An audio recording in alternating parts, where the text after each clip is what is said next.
lagi. Kembali lagi di YouTube channel aku, Sally.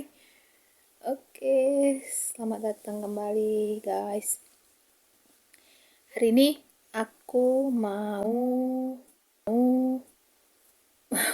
bahas. Kemarin ada yang komen, seperti ini komennya juga. Katanya lanjutin kak videonya sampai menikah, ya kan? Ceritanya sampai menikah dan kapan baru bisa bahasa Inggris gitu kan. Jadi buat teman-teman yang mau mendengar jangan di skip videonya ya teman-teman. Tapi kalau yang nggak mau ya boleh di skip.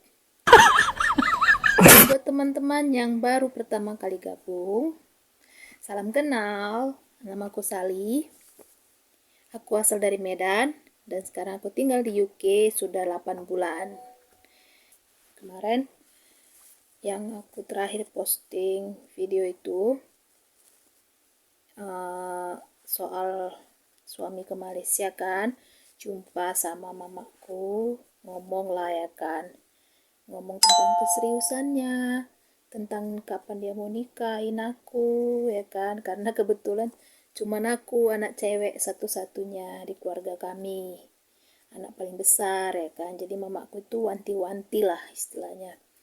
Dan dia ngasih nasihat panjang kali lebar ya kan, biasa lah ya kan tuh anak cewek ya kan, 3 hari atau 4 hari gitu di Malaysia. Setelah itu kami balik ke Jakarta, rencananya mau ngurus visa tunangan gitu ya kan, tapi karena tidak ada persiapan dan dokumen yang dibawa pun kurang lengkap, belum lagi ngisi appointment, itu kan harus ngisi appointment dulu baru dapat schedule gitu kan.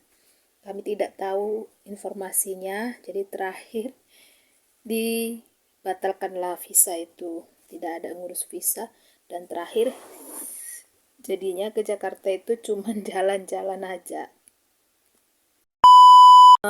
Akhir bulan 9 kalau nggak salah ya, akhir bulan 9 kembalilah suami ke UK ya kan.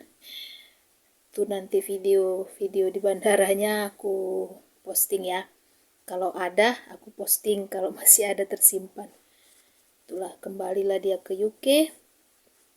Dan setelah dia kembali ke UK itu guys, dia masih tetap selalu berkomunikasi dengan aku, tapi dalam bentuk teks itu ya. Dan kalian tahu setelah dia kembali dari UK, setelah dia kembali dari Indonesia ke UK, bulan 10-nya dia itu nggak ada kerjaan karena suami itu pindah rumah dari kota Derby ke kota sekarang ini, Wolverhampton. Jadi dia pindah guys. Aku nggak tahu alasannya kenapa dia pindah, cuman kata dia kerjaan di sana kurang gitu lah ya kan, kata dia gitu. Jadi dia pindah ke sini dan dia tidak ada kerjaan sama sekali. Sampai berapa bulan dia nggak bekerja, dari bulan 10, bulan 11, bulan 12. Dan itu aku nggak ngasih tahu sama mamaku. Mungkin sekarang mamaku nonton, dia pasti tahu. Mungkin baru ini mamaku tahu. Nah, di situ aku gini berpikir, ini cowok beneran gak sih, ya kan? Serius gak sih memang mau nikah sama aku, sementara dia aja nggak kerja gitu kan? Kalau dia nggak kerja, terus gimana untuk nikah gitu kan?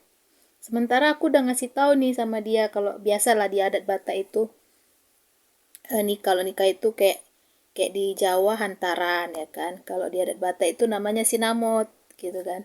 Jadi aku udah ngasih tahu tuh berapa sinamotnya gitu kan. Dan dia mengiyakan, oke, aku bisa, katanya gitu kan.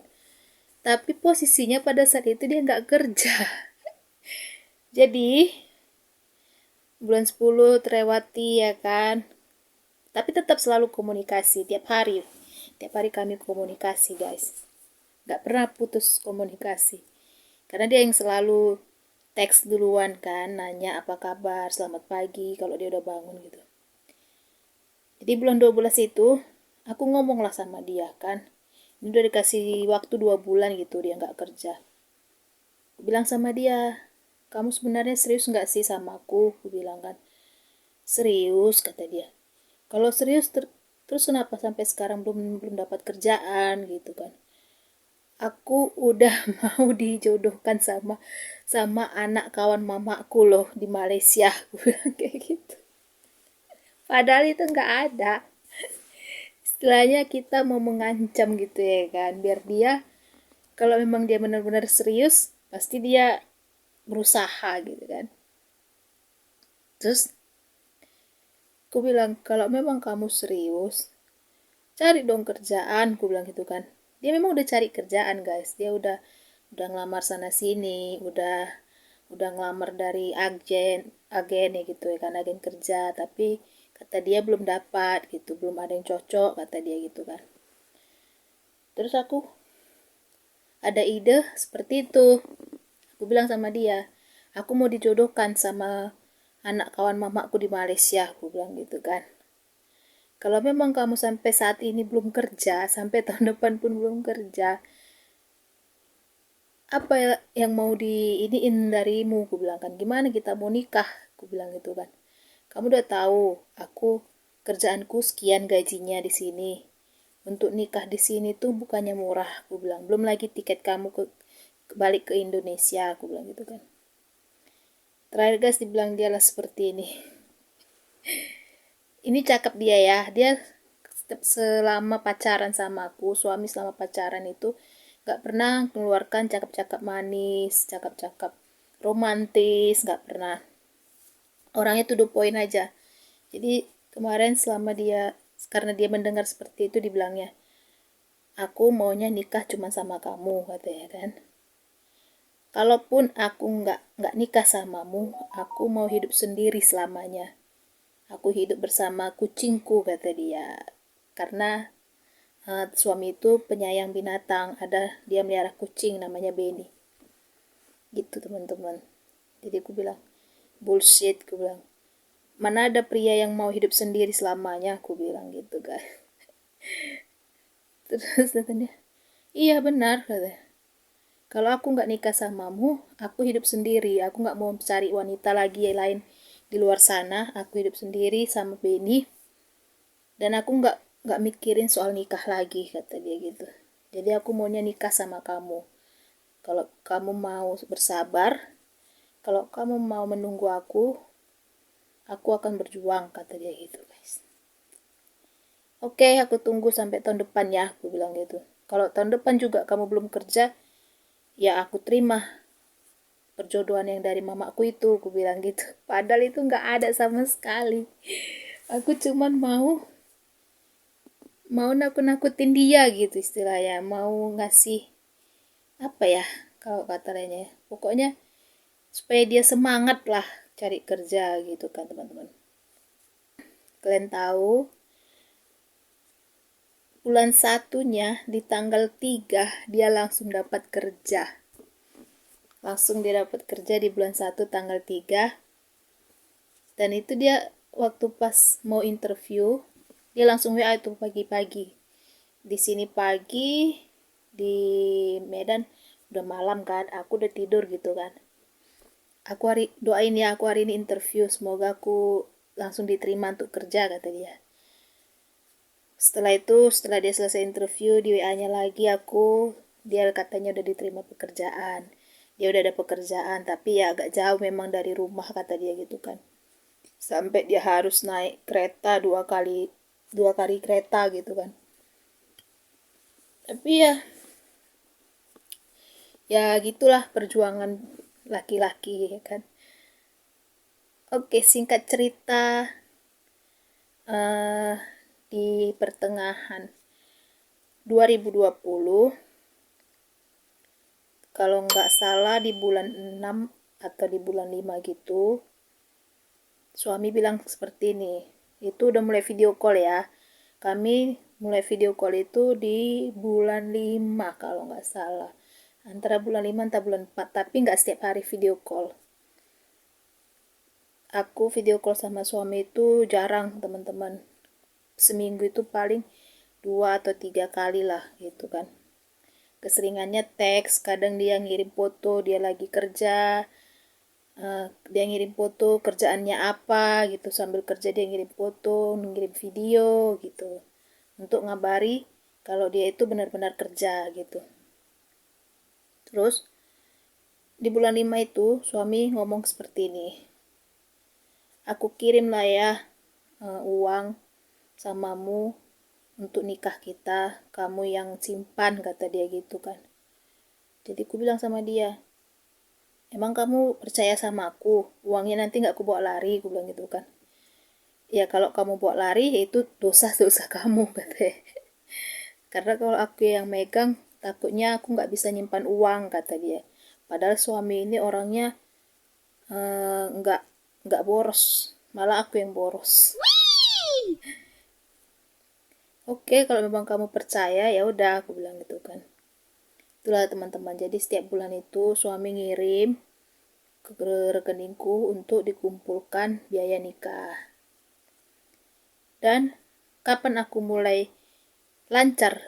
Sebenarnya sih nggak lancar ya. Sebenarnya nggak begitu lancar sih bahasa Inggrisku. Sampai sekarang pun aku selalu belajar baca bahasa Inggris. Kapan kami mulai sering komunikasi video call? Itu di bulan 7 atau bulan 8 gitu. Kami sering video call.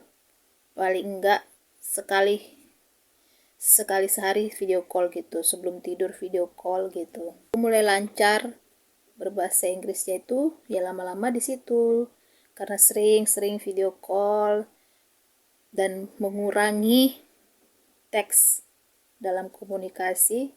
Jadi lama-lama aku bisa mengerti bahasa Inggris gitu teman-teman, tanpa ada les, tanpa ada kursus atau private gitu. Tapi sampai sekarang sih bahasa Inggrisku masih yang aksennya itu nggak aksen yang British sekali ya, masih aksen Bata Inggris. Terus rencana kami menikah itu kan di tahun 2020 akhir, tapi COVID ya kan, dia katanya mau datang, istilahnya untuk berkunjung saja di akhir tahun pas Natalan gitu. Suami mau datang untuk berkunjung aja, sampai dia sudah pesan tiket. Suami ini orangnya apa dibilangnya, tiba-tiba gitu. Dan nanti kalau dia udah pesan baru dia kasih tahu, aku udah pesan tiket ini, katanya gitu, tanpa dia ngasih tahu sebelumnya kalau dia memang mau pesan tiket gitu guys. Jadi dia nggak tahu kalau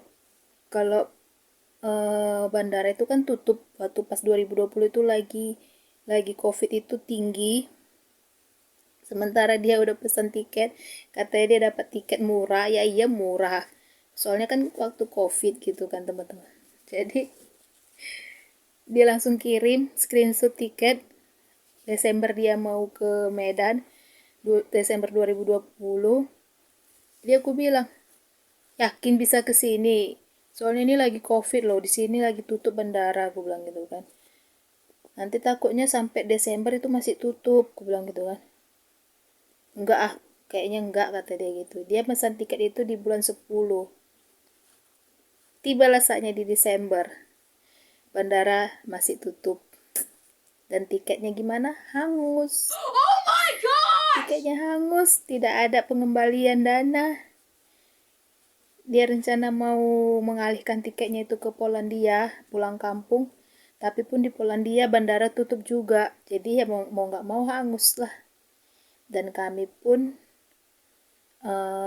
untuk berencana nikah di tahun 2020 itu ya gagal ya kan teman-teman. Dibatalkan lah rencana itu. Sembari dia juga masih mengumpulkan duit juga untuk nikah. Selalu rajin sekali ngirim foto, kalau dia lagi masak, kalau dia lagi kerja ngirim video.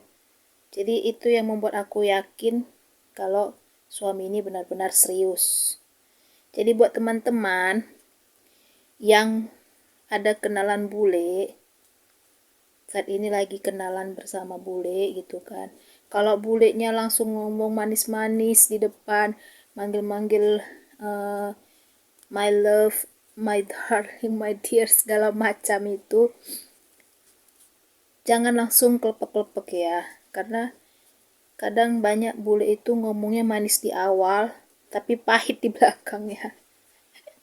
Sama sih kayak cowok-cowok di Indonesia juga ya kan. Dan gak semua bule itu baik gitu ya. Cowok lokal, cowok Indonesia juga ada yang baik, yang sifatnya sama kayak bule ya kan. Itu. Jadi